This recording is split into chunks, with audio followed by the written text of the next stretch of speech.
નમસ્તે વિદ્યાર્થી મિત્રો, કેમ છો બધા? મજામાં? વેલકમ ટુ ટીડીવાય વેબ સંકુલ. ટીડીવાય વેબ સંકુલના આ તમારા બધાના યુટ્યુબ પ્લેટફોર્મ પર હું આપનો દોસ્ત પ્રશાંત ચૌહાણ બધાનું સ્વાગત કરું છું. મિત્રો, આપણે ધોરણ 10 સામાજિક વિજ્ઞાનની અંદર લાસ્ટ ટાઈમ ચેપ્ટર નંબર 4 આખું કમ્પ્લીટ ભણી લીધું છે. સાહિત્યિક વારસો એટલે કે એ સમયમાં લખાયેલા પુસ્તકો એની બાબતો આપણે ભણી લીધી. હવે મિત્રો, આપણે પુસ્તકોની તો વાત થઈ કે પણ સાહેબ આમાંથી પ્રશ્નો કેવા પૂછાય, તો એના માટે આ લેક્ચર લઈને આપના માટે હું આવ્યો છું. મોસ્ટ આઈએમપી પ્રશ્નો. તો પહેલા તો મિત્રો લેક્ચરને શેર કરી દો, આપણને વિડીયોને લાઈક આપી દો, અને આપણી ચેનલમાં જો તમે નવા હોય તો ટીડીવાય વેબ સંકુલને એકવાર સબસ્ક્રાઇબ કરી દો.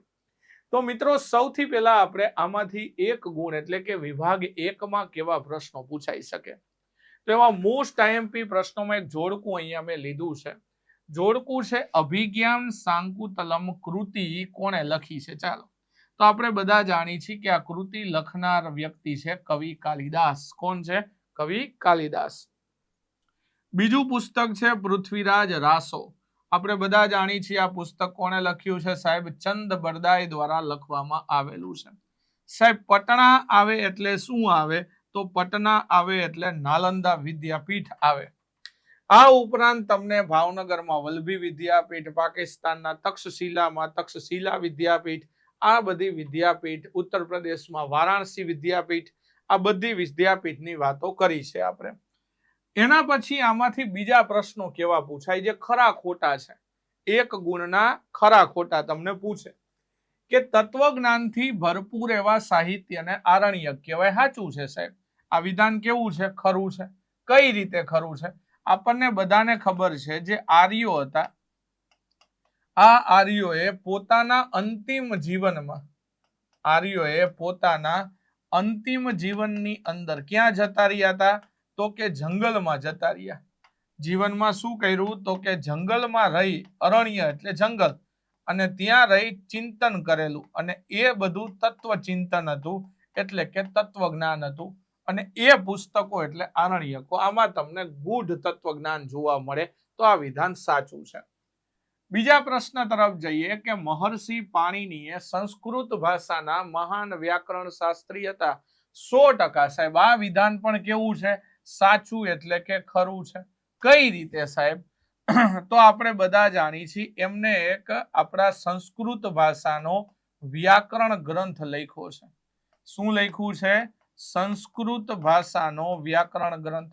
આ સંસ્કૃત વ્યાકરણ ગ્રંથની રચના કરનાર વ્યક્તિ કોણ?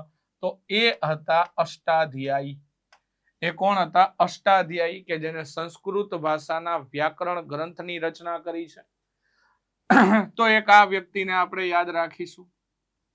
વેદાંગ સાહિત્યમાં જ્યોતિષ, વ્યાકરણ જેવા 6 અંગોનો સમાવેશ થાય છે. તો આ વિધાન પણ આપણને ખબર છે, ખરું છે. કેમ કે વેદાંગ એટલે કે વેદોના અંતે લખેલું સાહિત્ય, જેમાં કલ્પ, નિરુક્ત, જ્યોતિષ, વ્યાકરણ, ખગોળ આવી બધી બાબતો તમને જોવા મળે, છંદ જોવા મળે. તો આ બધું તમને વેદાંગ સાહિત્યમાં જોવા મળશે. એના પછી કે પ્રારંભિક બૌદ્ધ સાહિત્ય તમિલ ભાષામાં લખાયું છે. મિત્રો, તમિલ એ દક્ષિણ ભારતની ભાષા છે, તમિલનાડુમાં બોલાય છે. આ વિધાન તો ખોટું છે. કેમ? તો કે સાહેબ આ તમિલ ભાષામાં નહીં, પરંતુ પાલી ભાષામાં લખાયું છે. કઈ ભાષામાં લખાયું છે? પાલી ભાષામાં લખાયેલું આ બૌદ્ધ સાહિત્ય તમને જોવા મળે. એટલે આ વિધાન કેવું છે? ખોટું છે. કેવું છે? ખોટું. હવે આપણને ખબર પડી કે સાહેબ એ સમયમાં પ્રારંભિક બૌદ્ધ સાહિત્ય હતું, એને આપણે ત્રિપીટક કહીએ છીએ. શું કહીએ? ત્રિપીટક. આમાં 3 પીટકો લખાયા હતા. એક હતું અભિધમ પીટક, બીજું હતું સૂત પીટક, અને ત્રીજું હતું એને વિનય પીટક કહીએ છીએ. તો આવા 3 પીટકોની રચના આ સમયમાં થઈ હતી. તો અહીંયા મને પીટક સાહિત્ય જોવા મળે. આ પાલી ભાષામાં તમને શરૂઆતમાં બૌદ્ધ સાહિત્ય લખાયું. એના પછી ખરા ખોટામાં વાત કરીએ તો વિજયનગર મહાન સમ્રાટ કૃષ્ણદેવરાય હિન્દી અને સંસ્કૃત ભાષાના લેખક હતા? ના ભાઈ ના, સંસ્કૃત ખરું પણ હિન્દી નતા, એટલે અહીંયા તેલુગુ ભાષાના લેખક હતા. કઈ ભાષા? તેલુગુ અને સંસ્કૃત ભાષાના લેખક હતા. એટલે આપણે એમના માટે એક શબ્દ વાપરી છીએ, આંધ્રના ભોજ કહીએ છીએ આપણે. શું કહી? આંધ્રના ભોજ તરીકે આપણે ઓળખી છીએ. મતલબ કે આ વિધાન કેવું છે? ખોટું છે સાહેબ. આ કેવું છે? ખોટું. એમને ગ્રંથ પણ લખ્યો તો. કયો ગ્રંથ લખ્યો તો? આમુક્ત માલ્યદા. કયા પુસ્તકની રચના કરી હતી? આમુક્ત માલ્યદા નામના ગ્રંથની રચના કરી હતી. કોને? કૃષ્ણદેવરાય. એના પછી મિત્રો કે બિહારના પાટણ જિલ્લાના બડગાંવ નામના ગામ પાસે તમને શું જોવા મળે છે? તો કે પ્રાચીન નાલંદા વિદ્યાપીઠ જોવા મળે છે. તો આ વિધાન પણ આપણને યાદ હોય તો કે ખાસ કરીને અહીંયા ભૂલ ક્યાં છે? તો વિદ્યાર્થી મિત્રો ઉતાવળમાં આ પાટણ ને પટણા વાંચી દે. તો સાહેબ આ પટણા નો અહીંયા પાટણ નો આવે મિત્રો, પાટણ નહીં પણ શું આવે? પટણા આવે. શું આવે? પટણા. તો પટના બિહાર જિલ્લાની, બિહાર રાજ્યમાં આવેલું છે અને બિહારની રાજધાની પણ છે. અહીંયા તમને આ નાલંદા વિદ્યાપીઠ જોવા મળે. મતલબ કે આ વિધાન એકદમ ખોટું છે. શું છે? ખોટું જોવા મળશે. તો મને આ વિદ્યાપીઠ પટના, પાટણ નહીં પણ ક્યાં જોવા મળે? પટના ખાતે જોવા મળે. તો આવા કંઈક ખરા ખોટા યાદ રાખવાના છે. એના પછી ખાલી જગ્યા પૂરવાની કીધી છે તમને. જોઈએ આપણે કે ખાલી જગ્યા ભાષાને આર્ય ભાષા તરીકે કે ઋષિઓની ભાષા તરીકે ઓળખવામાં આવે અથવા તો એને વિદ્વાનોની ભાષા કહેવાય. આપણે જ્યારે ઋગ્વેદ સાહિત્ય જોયું હતું ત્યારે આ પ્રશ્નનો જવાબ આવી ગયો હતો કે સંસ્કૃત ભાષાને, કઈ ભાષાને? સંસ્કૃત ભાષાને આર્ય ભાષા કે ઋષિઓની ભાષા કે વિદ્વાનોની ભાષા તરીકે ઓળખવામાં આવે છે. એના પછી બીજો પ્રશ્ન કે શ્રીમદ ભગવત ગીતામાં મોક્ષ પ્રાપ્તિના 3 માર્ગોમાંથી કયા માર્ગનું વિવેચન નથી? હવે શ્રીમદ ભાગવત ગીતા લઈએ તો એમાં 3 માર્ગોમાંથી અહીંયા ખાલી જગ્યા હશે. અહીંયા શું હશે? ખાલી જગ્યા રહી ગઈ છે. તો કે ખાલી જગ્યા માર્ગનું વિવેચન નથી તો આપણને ખબર પડશે કે યોગ. કઈ? આમાં યોગ બાબતની વાર્તા કાંઈ કરેલી નથી.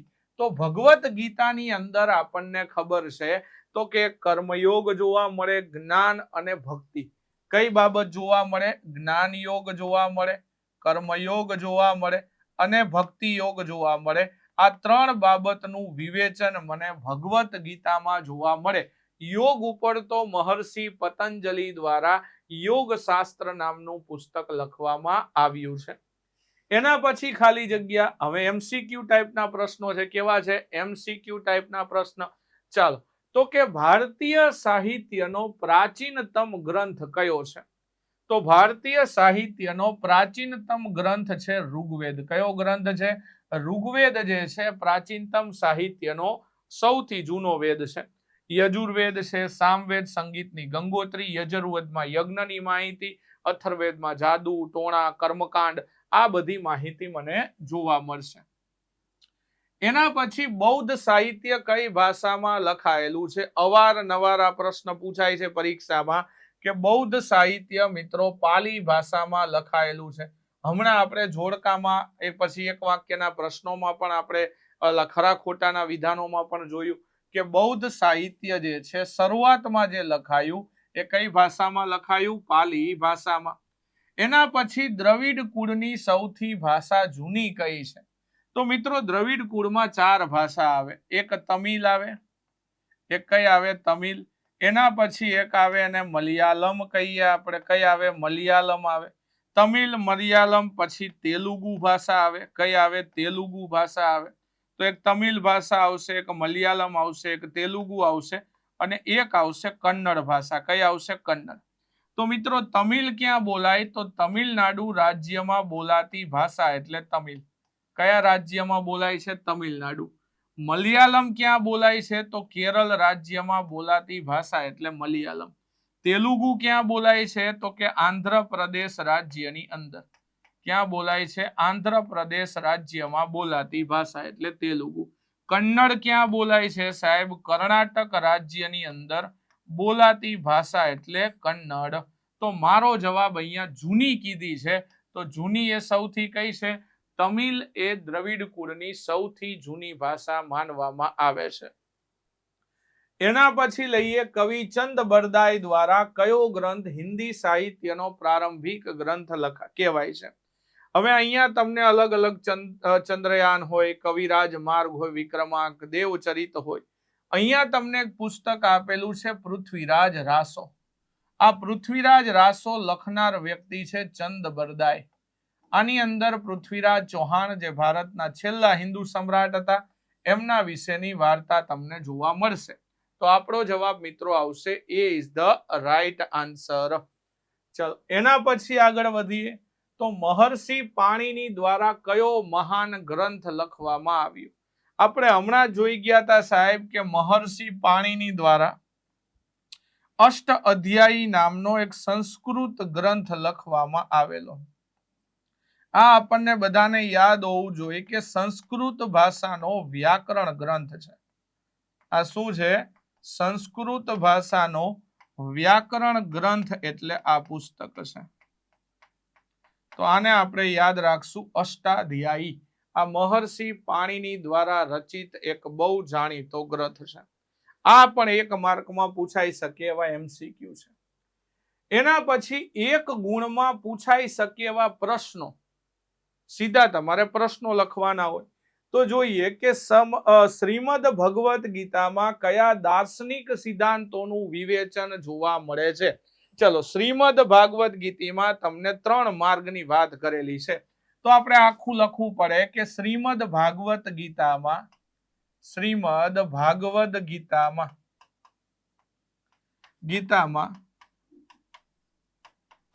દાર્શનિક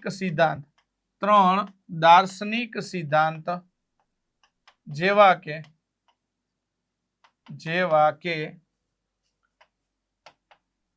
જ્ઞાનયોગ, કર્મયોગ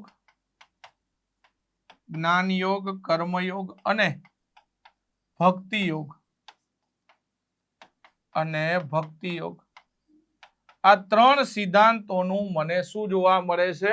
તો કે જેવા કે જ્ઞાનયોગ, કર્મયોગ અને ભક્તિયોગ જેવા વગેરે લખી અથવા તો વગેરે સિદ્ધાંતોનું વિવેચન જોવા મળે છે. મતલબ કે આની અંદર તમને 3 દાર્શનિક સિદ્ધાંત જ્ઞાનયોગ, કર્મયોગ અને ભક્તિયોગ જોવા મળશે. એના પછી બીજો કે સંસ્કૃત ભાષાના મહાન વ્યાકરણ શાસ્ત્રી કોણ હતા? બધાને આવડે એકદમ સરળ પ્રશ્ન કે સંસ્કૃત ભાષાના મહાન વ્યાકરણ શાસ્ત્રી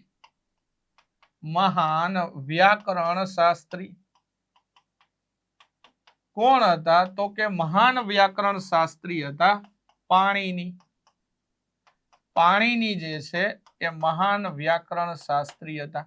તો સંસ્કૃત ભાષાના મહાન વ્યાકરણ શાસ્ત્રી કોણ હતા? પાણીની હતા. એના પછી વેદો કેટલા છે અને કયા કયા છે? વેદો કેટલા છે? તો આપણને બધાને ખબર છે કે વેદો 4 છે. કયા કયા? તો કે ઋગ્વેદ, સામવેદ, યજુર્વેદ અને અથર્વવેદ. આ 4 વેદોની વાત આપણને કરેલી છે. તો વેદો કેટલા છે? 4 છે. કયા કયા? તો કે ઋગ્વેદ, સામવેદ, યજુર્વેદ અને અથર્વવેદ. ચાલ, એના પછી પ્રાચીન ભારતમાં કઈ કઈ વિદ્યાપીઠ હતી અને આ વિદ્યાપીઠોની મુલાકાત કયા ચીની યાત્રીઓએ લીધી હતી? તો આપણને બધાને ખબર હોવી જોઈએ કે 3 વ્યક્તિઓને યાદ રાખવાના. 3 વિદ્યાપીઠ કઈ યાદ રાખો. તો પ્રાચીન ભારતમાં તમને 3 વિદ્યાપીઠ જોવા મળશે. પ્રાચીન ભારતમાં કેટલી વિદ્યાપીઠ જોવા મળે? 3 વિદ્યાપીઠ છે. તો એક વિદ્યાપીઠ પ્રાચીન ભારતમાં છે, એનું નામ છે નાલંદા. બીજી વિદ્યાપીઠ છે વલ્લભી, ત્રીજી વિદ્યાપીઠ છે તક્ષશિલા અને ચોથી વિદ્યાપીઠ છે વારાણસી. આ 4 વિદ્યાપીઠો મને જોવા મળતી હતી અને આ વિદ્યાપીઠોની મુલાકાત લેનાર કોણ હતા? તો વિદ્યાપીઠોની મુલાકાત લેનાર ચીની યાત્રીઓ.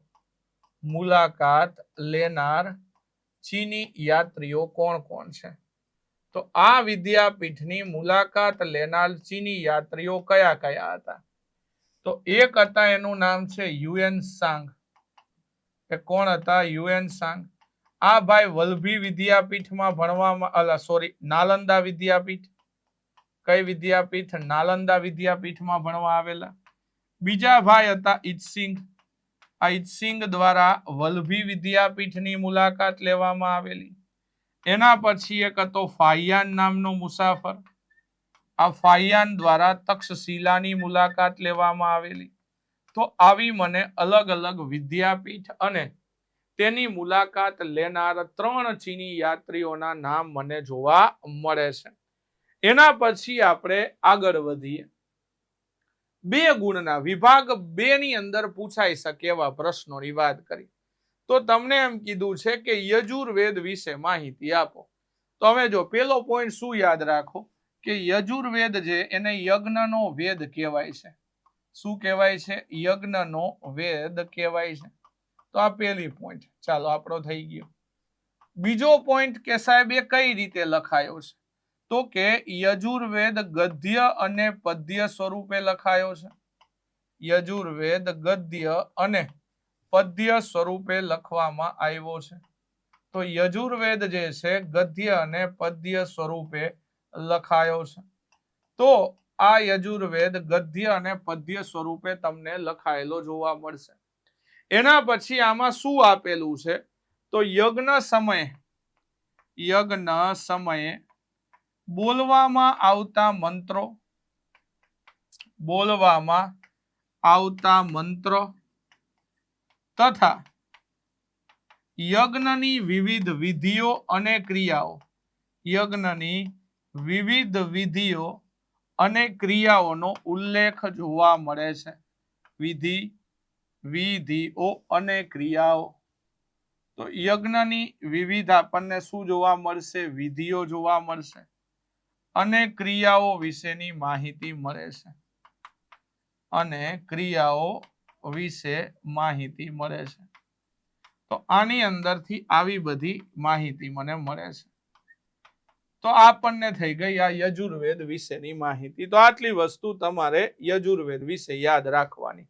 બરોબર છે? ચાલો એના પછીના પ્રશ્ન તરફ જઈએ કે સાહેબ ભારતમાં વેદો કેટલા છે ને કયા કયા? હવે તમારે સમજાવવાના છે. હવે શું છે? સમજાવવાના છે. તો પહેલા તો 4 વેદ છે આપણે. તો પેલું વાક્ય તો એ જ આવે કે ભારતમાં 4 વેદ છે.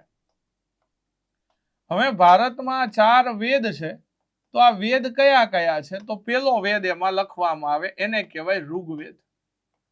હવે આ ઋગ્વેદ શું છે? તો પેલા તો લખો સૌથી જૂનો વેદ છે. સૌથી જૂનો વેદ છે. અને આમાંથી આપણને શું જાણવા મળે? તો કે આર્યોનું જનજીવન કેવું હતું તેનું વર્ણન તમને જોવા મળે. આપણને ખબર છે કેટલા ભાગમાં છે? 10 ભાગ એટલે કે મંડળમાં વિભાજિત છે અને 1028 ઋચાઓ છે. 10 મંડળ અથવા તો ભાગ અને 1028 ઋચાઓ ધરાવતા 1028 ઋચાઓ ધરાવતા આ વેદમાં આર્યોના જનજીવનની માહિતી મળે છે. આર્યોના જનજીવનની માહિતી છે. તો આર્યના જનજીવનની માહિતી આપતું પુસ્તક એટલે ઋગ્વેદ. ચાલો આ ઋગ્વેદ થઈ ગયું. બીજો વેદ એટલે આપણો સામવેદ. એમાં શું છે? સામવેદ છે. તો કે ઋગ્વેદની અંદર જે ઋચાઓ આપેલી છે એના રાગ અને ગાવાની પદ્ધતિઓ આપેલી છે. આમાં શું છે? ઋગ્વેદની ઋચાઓના રાગ અને ગાયન પદ્ધતિનું વર્ણન છે. અને શેનું વર્ણન છે? ગાયન પદ્ધતિનું વર્ણન છે આમાં. અને ગાયન પદ્ધતિનું વર્ણન છે. તેથી સામવેદને આપણે શું કહીએ છીએ? તેથી સામવેદને સંગીતની ગંગોત્રી કહેવાય છે. સામવેદને શું કહેવાય છે? સંગીતની ગંગોત્રી કહેવાય છે. સંગીતની ગંગોત્રી. હવે તમે જ્યારે લખો છો તો આવી બધી બાબતો જે અગત્યની હોય એના નીચે આમ અંડરલાઈન કરતા જાઓ. જેમ કે આર્યોના જનજીવનની માહિતી, 10 મંડળ, 1028 ઋચાઓ, આવું બધું કરતું જવાનું. સાથે અહીંયા તમે નંબર આપતા જાઓ વ્યવસ્થિત. ત્રીજા નંબરનો વેદ જેને આપણે અથર્વવેદ કહીએ છીએ. તો અથર્વવેદની અંદર કર્મકાંડો અને સંસ્કારનું વર્ણન જોવા મળશે. અથર્વવેદમાં તમને શું જોવા મળે? કર્મકાંડ અને સંસ્કારોનું વર્ણન છે. કર્મકાંડ અને સંસ્કારોનું વર્ણન. કર્મકાંડ અને સંસ્કારોનું વર્ણન. હવે જ્યારે તમે કોઈ પણ પ્રશ્ન લખો છો તો ખાસ આવા અગત્યના પોઈન્ટ ઉપર શું કરવાની? અંડરલાઈન કરવાની છે. એના પછી અથર્વવેદ પછી જઈએ યજુર્વેદ. યજુર્વેદમાં શું છે? તો કે યજ્ઞની માહિતી તથા ગદ્ય અને પદ્ય સ્વરૂપે લખાયેલો ગ્રંથ છે. ગદ્ય અને પદ્ય સ્વરૂપે લખાયેલ ગ્રંથ એટલે યજુર્વેદ. તો મિત્રો આવી રીતે તમારે આ 2 માર્કનો પ્રશ્ન તૈયાર કરવાનો. હવે અહીંયા તમને યજ્ઞની માહિતી છે અને ગદ્ય પદ્ય આના નીચે અંડરલાઈન કરી દો એટલે જોનાર વ્યક્તિને તરત આ વસ્તુ દેખાશે. ડન છે. એના પછી આગળ જઈએ તો બીજો 2 માર્કનો પ્રશ્ન શું છે કે પ્રારંભિક બૌદ્ધ સાહિત્ય વિશે જણાવો. તો મિત્રો પહેલું વાક્ય તો શું હોય કે પ્રારંભિક બૌદ્ધ સાહિત્ય પાલી ભાષામાં લખાયેલું છે. પ્રારંભિક બૌદ્ધ સાહિત્ય કઈ ભાષામાં? પાલી ભાષામાં લખાયેલું છે. તો પ્રારંભિક બૌદ્ધ સાહિત્ય પાલી ભાષામાં લખાયેલું છે. તો આ મારો પોઈન્ટ થઈ ગયો કે પ્રારંભિક બૌદ્ધ સાહિત્ય પાલી ભાષામાં લખાયેલું છે. તો કે આ સમયમાં બૌદ્ધ ધર્મના પવિત્ર ગ્રંથો ત્રિપિટકની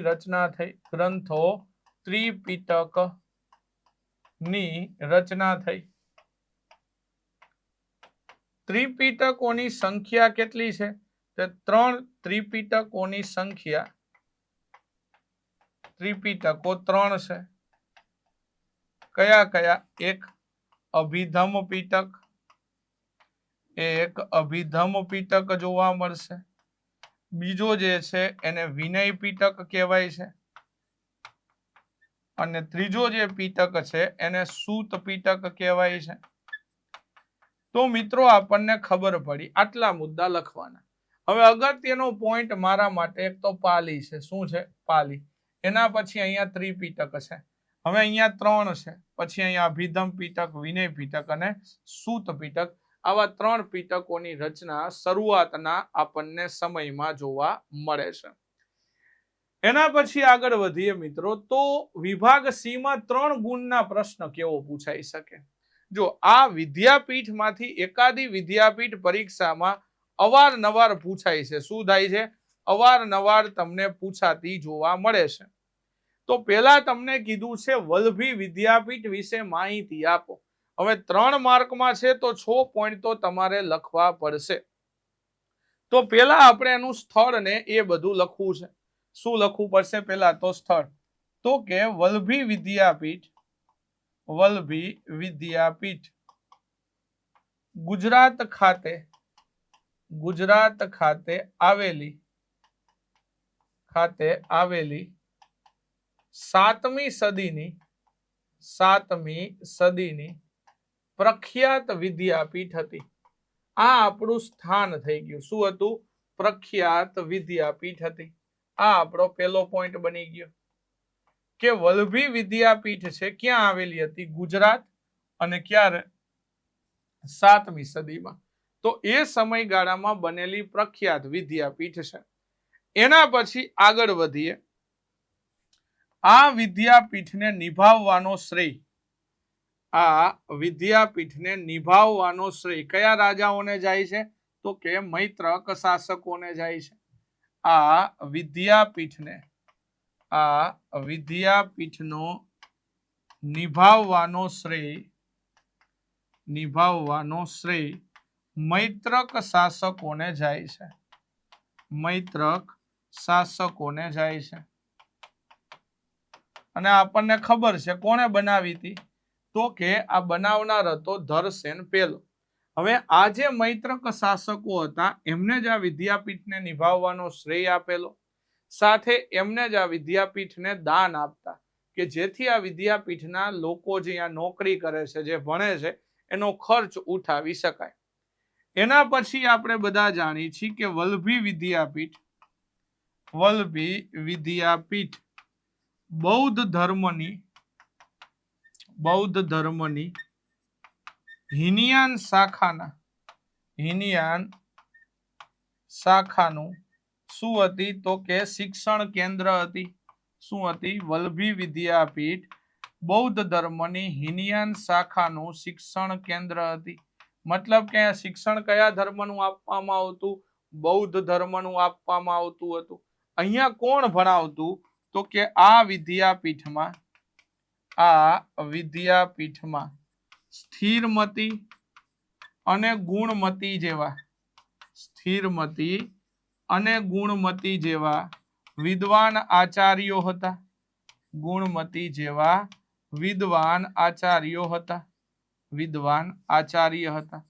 મતલબ કે આ વિદ્યાપીઠમાં તમને સ્થિરમતી અને ગુણમતી જેવા વિદ્વાન આચાર્યો જોવા મળે છે. એના પછી 4 મુદ્દા તો થઈ ગયા સાહેબ, હજુ મારે 1-2 લખવા પડશે. તો કે ખાસ કરીને અહીંયા આપણને એ લખવાની વાત છે કે આની વિશેષતા શું હતી. તો આપણને બધાને ખબર છે કે ચીની યાત્રી ઇત્સિંગના નોંધ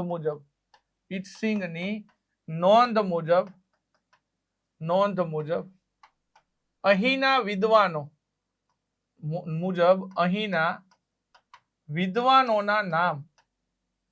વિદ્વાનોના નામ મોટા દરવાજા પર લખાતા અને તેઓ વિવિધ રાજ દરબારમાં ઊંચા હોદ્દા પર બિરાજમાન થતા.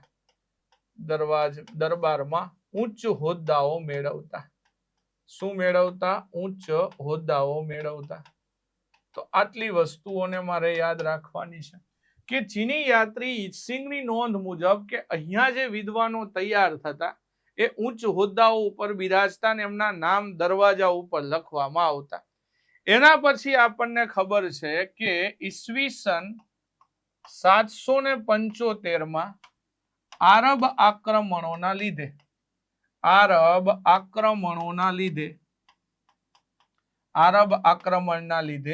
આ વિદ્યાપીઠનો નાશ થયો. શું થયું? આ વિદ્યાપીઠનો નાશ થયો. ચાલો, આવડે કે ન આવડે? ટૂંકમાં નાના પોઈન્ટ યાદ રાખતા શીખી લો. 6 પોઈન્ટ. જો અહીંયા આપણે કઈ રીતે લખ્યું છે મિત્રો, તો પેલા એનું સ્થાન લખી દીધું આપણે. શું લખી દીધું? સ્થાન અને સમય. બીજું મેં શું લખ્યું કે આ વિદ્યાપીઠને સંરક્ષક આપનાર કોણ હતા? તો મૈત્રક રાજાઓ હતા. હવે કઈ શાખાનું શિક્ષણ આપતા મેં એ યાદ રાખ્યું છે. અહીંયા શેનું શિક્ષણ અપાતું એ સિવાય અહીંયા ભણાવતા શિક્ષકોના નામ યાદ રાખ્યા, આચાર્ય યાદ રાખ્યા. બરોબર છે? આ 4 મુદ્દા. એના પછી અહીંયા એની વિશેષતા યાદ રાખી કે આની વિશેષતા શું હતી, અને છેલ્લે એના પતનને યાદ રાખ્યું અથવા તો એનો નાશ કઈ રીતે થયો એને યાદ રાખ્યું. તો આવી રીતે હું 6 મુદ્દાઓ લખું એટલે મારો કાર્યક્રમ પૂરો થઈ જાય એમાં. બરોબર છે? ડન છે? ક્લિયર છે? હવે વિભાગ ડી માં 4 માર્કનો પ્રશ્ન છે. ઓબ્વિયસ છે 4 માર્કનો હશે તો ઘણા બધો સાહિત્ય લખાયું હશે, એટલે અહીંયા મારે તમને વિશેષ તરીકે તમને જોવા મળશે. હવે અહીંયા તમે ઉત્તર દક્ષિણ બધા તરફ સાહિત્ય જોવા મળે છે. તો હવે પેલા તો ગમી પ્રશ્ન તમને આવો પૂછાય છે તો એની શરૂઆત મજબૂત હોવી જોઈએ. તો કે મધ્યકાલીન ભારતમાં સીધું લખવા નથી મળવાનું, એક વાક્યની શરૂઆતને આઈડેન્ટિફાઈ કરતું હોવું જોઈએ કે મધ્યકાલીન ભારતમાં ઉત્તર અને દક્ષિણમાં, ઉત્તર ભારત અને દક્ષિણ ભારતમાં, ઉત્તર ભારત અને દક્ષિણ ભારતમાં કોને? તો કે એક તો સલ્તનત કાળ અને મુઘલ કાળ દરમિયાન, અને મુઘલ કાળ દરમિયાન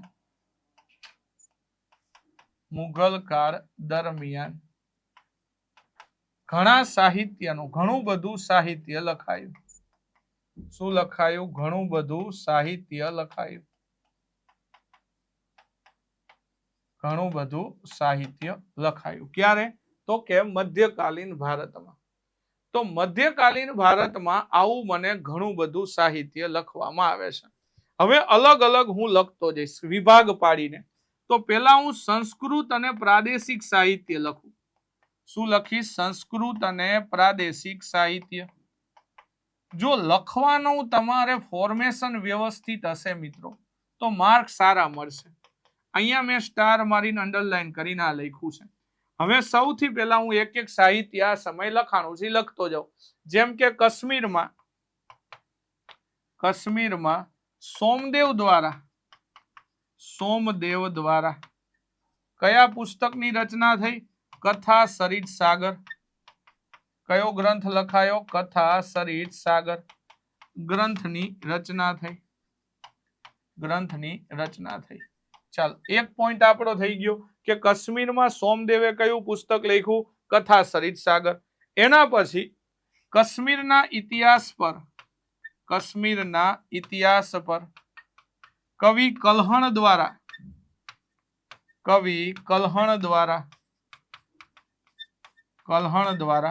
કયું પુસ્તક લખવામાં આવ્યું? રાજતરંગિણી. કયું પુસ્તક લખાયું? રાજતરંગિણી ગ્રંથ લખાયો. ચાલો, આ આપણે એક મુદ્દો લખ્યો. શેમાં? તો કે કાશ્મીરની અંદર બે પુસ્તકો લખાયા. એક કથા સરિત સાગર હતો અને રાજતરંગિણી હતો. એના પછી જયદેવ દ્વારા એક પુસ્તક લખાયું. જયદેવ દ્વારા ગીત ગોવિંદની રચના થઈ. શેની રચના થઈ? ગીત ગોવિંદની રચના થઈ. કોના દ્વારા? જયદેવ દ્વારા. તો જયદેવ દ્વારા ગીત ગોવિંદની રચના થઈ. એના પછી બીજું તો કે ચંદ બરદાઈ દ્વારા. કોના દ્વારા? ચંદ બરદાઈ દ્વારા હિન્દી સાહિત્યનું અગત્યનું પુસ્તક. શેમાં? હિન્દી ભાષામાં. તો એ પુસ્તકનું નામ શું હતું? પૃથ્વીરાજ રાસો. આ ગ્રંથની રચના થઈ. પૃથ્વીરાજ રાસો ગ્રંથની રચના થઈ. શેની અંદર આપણે વાત કરી છે? તો કે જયદેવ દ્વારા ગીત ગોવિંદ અને ચંદ બરદાઈ દ્વારા પૃથ્વીરાજ રાસોની રચના કરવામાં આવી. એ સિવાય હવે આપણે દક્ષિણ ભારતમાં જઈ. ક્યાં જઈ? દક્ષિણ ભારતમાં આવો. ચાલો, દક્ષિણ ભારતમાં કયા કયા ગ્રંથ લખાયા છે? તો દક્ષિણ ભારતની અંદર મને કન્નડ સાહિત્યની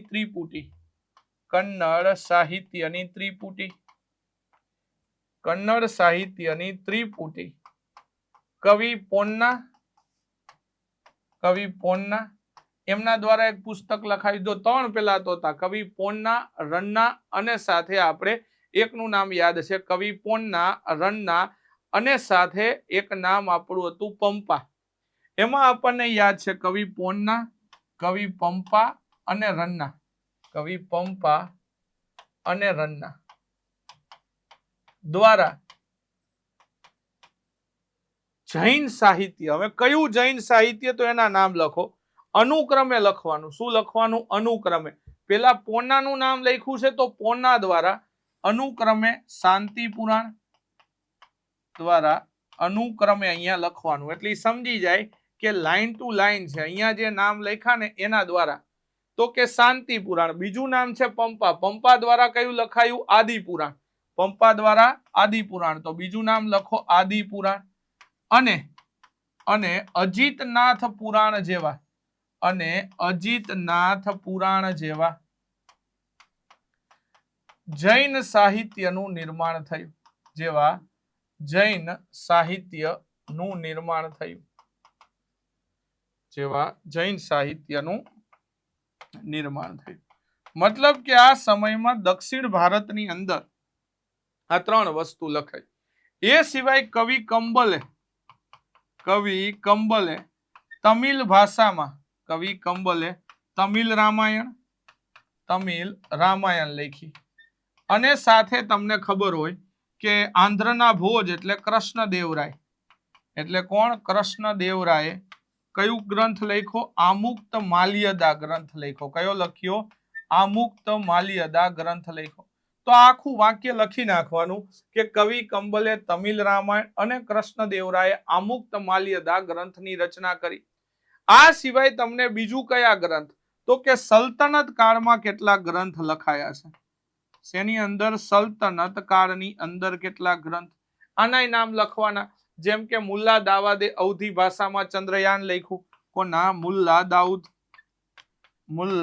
દાઉદે શું લખ્યું? અવધી ભાષામાં ચંદ્રયાન. અવધી ભાષામાં ચંદ્રયાન ગ્રંથની રચના કરી. આ અવધી ભાષાનું પેલું પુસ્તક હતું. કોને લખ્યું? જે મુલ્લા દાઉદે લખ્યું છે. કોને લખ્યું છે? મુલ્લા દાઉદે. આ સિવાય સલ્તનતમાં તો ઘણા બધા, જેમ કે આમીર ખુસરો દ્વારા. એ સિવાય તમે લખો આમીર ખુસરો દ્વારા કયા કયા? નૂર લખવામાં આવ્યું હતું, આશિકા લખવામાં આવ્યું હતું, સીપે સાલાર ગ્રંથ લખવામાં આવ્યું. સીપે સાલાર. આ બધા પુસ્તકની રચના ક્યારે થઈ? તો કે સલ્તનત કાળમાં થઈ. હજુ આમાં ઘણા બધા તમે એડ કરી શકો, જેમ કે જિયાઉદ્દીન બર્ની દ્વારા તારીખે ફિરોજશાહી લખવામાં આવ્યું હતું. તુલસીદાસ દ્વારા રામચરિત માનસ લખવામાં આવ્યું. મલેક મુહમ્મદ જાયસી દ્વારા અવધી ભાષાની અંદર પદ્માવત લખવામાં આવ્યું. તો આ બધા સલ્તનતકાલીન પુસ્તકો હતા. મુઘલ કાળમાં આનો ઉલ્લેખ કરવાનો છે, પણ આપણી પાસે જગ્યા નથી, તો અહીંયા લખું છું. અત્યારે મુઘલ કાળની વાત કરી. શેની વાત કરી? મુઘલ કાળમાં. તો મુઘલ કાળમાં કયા કયા ગ્રંથ મને જોવા મળે? જેમ કે ઉર્દુ ભાષામાં મને તુજુકે જહાંગીરી જોવા મળે. જોવા મળશે. આ ઉપરાંત મને બાબરનામા જોવા મળે. બાબરનામા, તુજુકે બાબરી કહી શકો. એ સિવાય અબુ ફઝલ દ્વારા લખેલું આઈને અકબરી જોવા મળશે મને. આ સિવાય એના દ્વારા લખવામાં આવેલું અબુ ફઝલ દ્વારા આઈને અકબરનામા નામનું પુસ્તક જોવા મળે. તો આ બધા પુસ્તક મુઘલ કાળમાં લખાયેલા પુસ્તકો હતા. ક્યારે લખવામાં આવ્યા? મુઘલ કાળમાં. આ ઉપરાંત આ સમયમાં ઘણું બધું ઉર્દુ સાહિત્ય, મીર તાકી, મિર્ઝા ગાલિબ, આ બધા લેખકોએ ઘણું બધું ઉર્દુ સાહિત્ય. એટલે 4 માર્કમાં બધા મુદ્દા તમારે લખવાના. સંસ્કૃત સાહિત્ય હોય, દક્ષિણ ભારતનું સાહિત્ય હોય, સલ્તનત કાળનું હોય અને મુઘલકાલીન સાહિત્ય. આ બધું સાહિત્ય તમારે લખવું પડશે. ડન છે? ચાલો આગળ વધીએ. એના પછી હવે તમને 4 માર્કમાં કોઈ પણ નાલંદાનો પૂછે, વલ્લભીનો પૂછે, તક્ષશિલાનો પૂછે, કોઈ પણ વિદ્યાપીઠનો પરિચય પૂછે, તો પહેલા તો મેં તમને કીધું એનું સ્થાન ખબર હોવી જોઈએ. તો નાલંદા વિદ્યાપીઠ ક્યાં છે? તો કે નાલંદા વિદ્યાપીઠ ક્યાં આવેલી છે? તો નાલંદા વિદ્યાપીઠ આવેલી છે બિહાર રાજ્યમાં. બિહાર રાજ્યના પટણા જિલ્લામાં. બિહાર રાજ્યના પટણા જિલ્લાના બડગાંવ પાસે આવેલી છે. પટણા જિલ્લાના બડગાંવ પાસે. કઈ જગ્યાએ તમને જોવા મળે છે? પટના જિલ્લાના બડગાંવ પાસે આવેલી છે. હવે પહેલા તો એનું સ્થાન લખી દીધું કે આ જે છે વિદ્યાપીઠ ક્યાં આવેલી છે. તો નાલંદા વિદ્યાપીઠ મને આ જગ્યાએ જોવા મળે. હવે આ ખાસ કેમ અગત્યનું છે? ધાર્મિક મહત્વ. તો આપણને એવો એક પોઈન્ટ યાદ હોવો જોઈએ કે મહાવીર સ્વામી જે થયા, એ મહાવીર સ્વામીએ અહીં 14 ચાતુર્માસ ગાળેલા હતા. અહીં કેટલા? તો કે 14 ચાતુર્માસ ગાળ્યા હોવાથી, અહીંયા 14 ચાતુર્માસ ગાળ્યા હોવાથી, 14 ચાતુર્માસ ગાળ્યા હોવાથી જૈન ધર્મનું પણ અગત્યનું તીર્થ છે. શું છે? જૈન ધર્મનું પણ અગત્યનું તીર્થ છે. તો આ જૈન ધર્મનું પણ શું છે? અગત્યનું તીર્થ છે. કયું? નાલંદા વિદ્યાપીઠ. એના પછી એનો વિકાસ ક્યારે થયો, શું શું આની બાબત આવે? તો સાહેબ આપણને ખબર છે 5મી સદીમાં 8 પોઈન્ટ મારે લખવા છે આમાં. 5મી સદીમાં ગુપ્ત રાજવી કુમાર ગુપ્ત દ્વારા, કોના દ્વારા? કુમાર ગુપ્ત દ્વારા અહીં એક નાલંદા વિહાર બનાવવામાં આવ્યો. અહીં શું બનાવવામાં આવ્યું? એક નાલંદા વિહાર બનાવવામાં આવ્યું. વિહાર બનાવ્યું. અને આ વિહારનો વિકાસ ક્યારે થયો? 11મી સદીમાં. અને આ વિહારનો 11મી સદીમાં, ક્યારે? 11મી સદીમાં વિકાસ થયો. અને આ વિહારનો વિકાસ ક્યારે થયો? 11મી સદીમાં. તો 11મી સદીમાં આ વિહારનો શું થાય છે? વિકાસ થાય છે. એના પછી આપણને ખબર છે કે આ કઈ રીતે બનેલું હતું, કે સાહેબ અહીંયા તમને રહેવા માટે, ખાવા માટે બધી વ્યવસ્થા મળતી. આપણને ખબર છે કે અહીંયા ખાસ કરીને લોકોને દાન આપવામાં આવતું ને દાનમાં મળેલા ગામની આવકમાંથી વિદ્યાર્થીઓને રહેવા, જમવાની અને વસ્ત્રોની સંપૂર્ણ વ્યવસ્થા હતી. તો અહીં દાનમાં આપેલા ગામમાંથી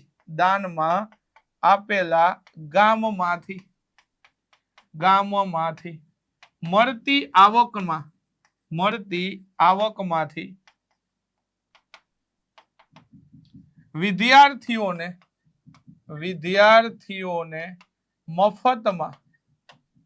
વિદ્યાર્થીઓને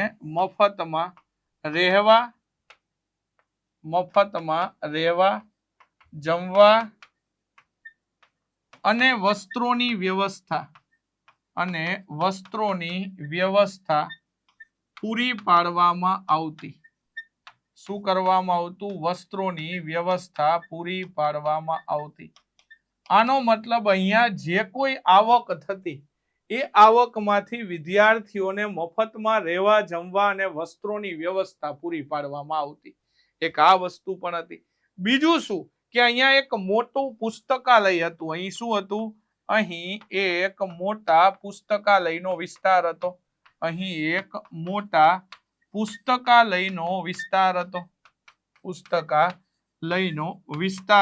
જેને ધર્મગંજ તરીકે ઓળખવામાં આવતું. તો એને આપણે ધર્મગંજ તરીકે ઓળખવામાં આવતું. તો આ પણ એક અગત્યનો મુદ્દો આપણે લખ્યો કે એને શું કહેતા? આપણે ધર્મગંજ તરીકે ઓળખતા હતા. ક્યાં હતી આ વિદ્યાપીઠ? તો કે બિહારની અંદર.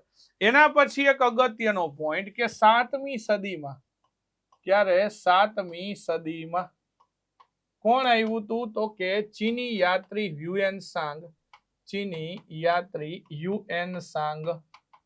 આ ચીની યાત્રી હ્યુએન સાંગ જે છે અહીંયા શું આવ્યો? તો ભણવા માટે આવેલું. અને ભણીને પછી પોતાના વતન જાય છે ત્યારે, એટલે હ્યુએન સાંગ અભ્યાસ પૂર્ણ કરી. શું કરી? અભ્યાસ પૂર્ણ કરી. કેટલી નકલ લઈ ગયો તો કે 657 હસ્તલિખિત ગ્રંથો પોતાની સાથે લઈ ગયો. ગ્રંથો લઈ ગયેલો. તો આ વસ્તુ થઈ ગઈ આપણી 7મો પોઈન્ટ. કયા ધર્મનું શિક્ષણ અપાતું? તો નાલંદા બૌદ્ધ ધર્મના મહાયાન શાખાના શિક્ષણનું કેન્દ્ર હતું. મહાયાન શાખાના શિક્ષણનું કેન્દ્ર હતી. તો નાલંદા વિદ્યાપીઠ જે છે એ બૌદ્ધ ધર્મના મહાયાન શાખાના શિક્ષણના કેન્દ્ર તરીકે વિકસિત થઈ હતી. તો આ બધી બાબતો આપણે યાદ રાખવાની છે. એકાદી વિદ્યાપીઠ પરીક્ષામાં પૂછાશે. ડન. તો આવી રીતે વ્યવસ્થિત 1 2 3 4 5 6 7 એક પોઈન્ટ લખી દીધા તો 7-8 પોઈન્ટ લખી શકો. આ ઉપરાંત તમને 7 મોટા ખંડ જોવા મળે છે. અને જે ખાસ કરીને અલગ અલગ પ્રકારના અભ્યાસ રૂમ હશે તો 7 મોટા ખંડ પણ છે. અહીંયા શું છે? 7 મોટા ખંડ જોવા મળે છે, જે અભ્યાસ ખંડ હતા. જે શું હતા? અભ્યાસ ખંડ હતા. એ સિવાય તમને અહીંયા 300 જેટલા વ્યાખ્યાન ખંડ હતા. 300 જેટલા શું જોવા મળે? વ્યાખ્યાન ખંડ પણ જોવા મળશે અહીંયા. તો આ બધા મુદ્દાઓને પણ અહીંયા લઈ શકો તમે. તો 300 જેટલા વ્યાખ્યાન ખંડ, 7 મોટા ખંડો હતા. એ સાથે વિદ્યાર્થીને રહેવા માટે મઠો પણ હતા. અહીંયા શું હતા? જે વિદ્યાર્થીઓ અહીંયા ભણવા આવતા એ વિદ્યાર્થીને રહેવા માટે ખાસ મઠ તમને જોવા મળતા. વિદ્યાર્થીઓને રહેવા માટે ખાસ મઠો હતા. રહેવા માટે ખાસ મઠ જોવા મળે છે. તો આ બધી વ્યવસ્થા મને ક્યાં જોવા મળે છે? નાલંદા ખાતે જોવા મળે છે.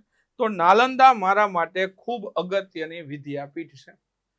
એના પછી બીજા પ્રશ્ન તરફ લઈએ તો હવે થોડો ટ્રિકી ક્વેશ્ચન છે, વાંચીએ આપણે કે ચંદ્રગુપ્ત મૌર્યના ગુરુ ચાણક્ય અને ખુદ ચંદ્રગુપ્ત મૌર્ય અહીં શિક્ષણ લીધું હતું. આ પ્રાચીન ઐતિહાસિક વિદ્યાપીઠનું વર્ણન કરો. હવે તમે વિચારો કે આ વિદ્યાપીઠ કઈ છે? તો કે જ્યાં ચંદ્રગુપ્ત મૌર્યના ગુરુ ચાણક્ય ભણ્યા હોય, પાણીની ભણ્યા હોય, ખુદ ચંદ્રગુપ્ત ભણ્યા હોય, ખુદ પ્રસેનજીત જેવા રાજાઓ ભણ્યા હોય. એટલે કે આ વિદ્યાપીઠ હતી તક્ષશિલા. એટલે મારે શેના વિશે લખવાનું છે? તક્ષશિલા વિદ્યાપીઠ વિશે લખવાનું છે. એટલે પહેલો પોઈન્ટ તો મારો શું આવે મિત્રો? કે ચંદ્રગુપ્ત મૌર્યના ગુરુ ચાણક્ય, ખુદ ચંદ્રગુપ્ત મૌર્યએ જે વિદ્યાપીઠમાં શિક્ષણ લીધું હતું તેનું નામ તક્ષશિલા વિદ્યાપીઠ છે. આ ક્યાં આવેલી છે? તો કે આ વિદ્યાપીઠ તક્ષશિલા વિદ્યાપીઠ ક્યાં આવેલી છે? તો કે હાલ પાકિસ્તાનના રાવલપિંડી પાસે આવેલી છે. પ્રાચીન સમયમાં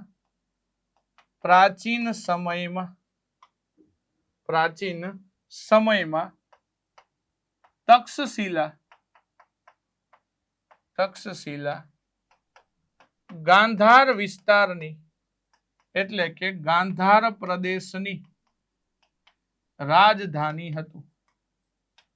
શું હતું? ગાંધાર પ્રદેશની રાજધાની હતું. એટલે કે પ્રાચીન સમયમાં આ ગાંધાર પ્રદેશની રાજધાની હતું. એ સિવાય શ્રી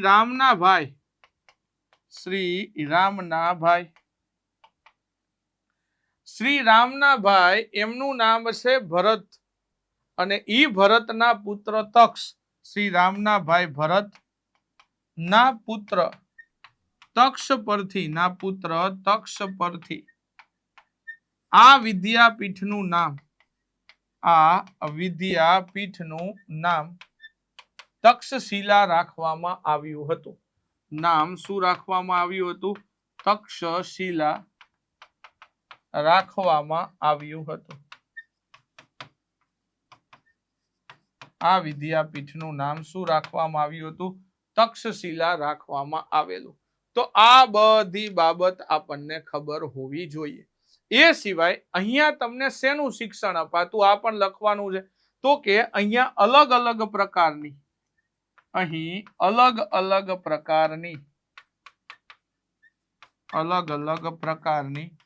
64 વિદ્યાઓનું શિક્ષણ તો અપાતું હતું. અહીંયા શું અપાતું? અલગ 64 પ્રકારની વિદ્યાઓનું શિક્ષણ અપાતું હતું. આની અંદર ધનુર્વિદ્યા હોય, શસ્ત્ર વિદ્યા હોય, વ્યાકરણ વિદ્યા હોય, ખગોળ વિદ્યા હોય, જ્યોતિષ વિદ્યા હોય, આવી બધી વિદ્યાઓનું શિક્ષણ અપાવતું હતું. હવે અહીંયા શું હતું? આપણને ખબર છે કે વિદ્યાર્થી ગુરુના આશ્રમે રહી અને અભ્યાસ કરતા અને એક શિક્ષક જે છે 20 વિદ્યાર્થીઓને ભણાવતા. અહીં સામાન્ય રીતે આપણને ખબર છે કે અહીં સામાન્ય રીતે વિદ્યાર્થીઓ આશ્રમમાં રહીને ક્યાં રહેતા? વિદ્યાર્થીઓ આશ્રમમાં રહીને શું? તો કે શિક્ષણ મેળવતા. એક ગુરુ પાસે 20 જેટલા વિદ્યાર્થીઓ અભ્યાસ કરતા હતા. વિદ્યાર્થીઓ શું કરતા? અભ્યાસ કરતા હતા. મતલબ કે એક ગુરુ હોય તો એની પાસે કેટલા વિદ્યાર્થીઓ ભણતા? 20 જેટલા વિદ્યાર્થીઓ ભણતા હતા. અહીંયા ઘણા બધા વ્યક્તિઓએ શિક્ષણ મેળવેલું. જેમ કે અહીંયા આપણે બે નું નામ તો આપેલું છે, ભગવાન બુદ્ધના શિષ્ય જીવક, ભગવાન બુદ્ધના શિષ્ય જીવકે અહીં આયુર્વેદનું શિક્ષણ મેળવેલું. આયુર્વેદનું શિક્ષણ મેળવ્યું. આ ઉપરાંત તમને ખબર છે પ્રસેનજીત, કૌશલ નરેશ પ્રસેનજીત. એ ઉપરાંત આપણે ચાણક્ય લખી શકો, ચંદ્રગુપ્ત મૌર્ય લખી શકો. એ સિવાય સંસ્કૃત વ્યાકરણના રચયિતા, સંસ્કૃત વ્યાકરણના લેખક પાણિની. કોણ હતા? પાણિની. એમને પણ અહીંયા પાણિનીએ પણ અહીં જ શિક્ષણ લીધેલું. બે નામ તો આગળ આપેલા છે એટલે આ નામ અહીંયા બે જ લખી, શિક્ષણ લીધેલું. તો મતલબ કે એ સમયમાં મોટા મોટા લોકો અહીંયા ભણેલા હતા. આ ઉપરાંત ફાહિયાને આ વિદ્યાપીઠની મુલાકાત લીધેલી. ચીની યાત્રી ફાહિયાને આ વિદ્યાપીઠની મુલાકાત લીધેલી. તો આટલી વસ્તુ મને જો યાદ હોય એટલે મને આ આવડી જાય. જો કે આ બધી વસ્તુ જો આપણે અહીંયા કેટલા પોઈન્ટ લખ્યા? 5 ને 3 8 પોઈન્ટ, વાર્તા પૂરી. ટૂંકમાં જો 3 માર્કનો પ્રશ્ન હોય તો 5 થી 6 પોઈન્ટ, 4 માર્કનો પ્રશ્ન હોય તો 7 થી 8 પોઈન્ટ. આમાંથી આવા પ્રશ્નો મોસ્ટ આઈએમપી પૂછાવાના છે. તો વિદ્યાર્થી મિત્રો, એકવાર આ બધા પ્રશ્નોની પ્રેક્ટિસ આપણે કરી લેવાની. હું તમને આ ચેપ્ટરમાંથી પૂછાઈ શકે એવા મોસ્ટ આઈએમપી પ્રશ્નો અહીંયા ભણાવું છું. તો આવી રીતે આપણે દરેક વખતે એક ચેપ્ટર અને એના મોસ્ટ આઈએમપી પ્રશ્નો આ તમને મળતા રહે એવી વ્યવસ્થા આપણે કરતા રહેશું. તો બસ વિદ્યાર્થી મિત્રો, આજના લેક્ચરમાં અહીંયા સુધી રાખીએ આજે, અને ફરી મળીશું આપણે એક નવા ચેપ્ટર સાથે અને નવા ચેપ્ટરના મોસ્ટ આઈએમપી પ્રશ્નો સાથે. ત્યાં સુધી જોતા રહો TDY વેબ સંકુલ. Thank you so much. જય હિન્દ, જય ભારત.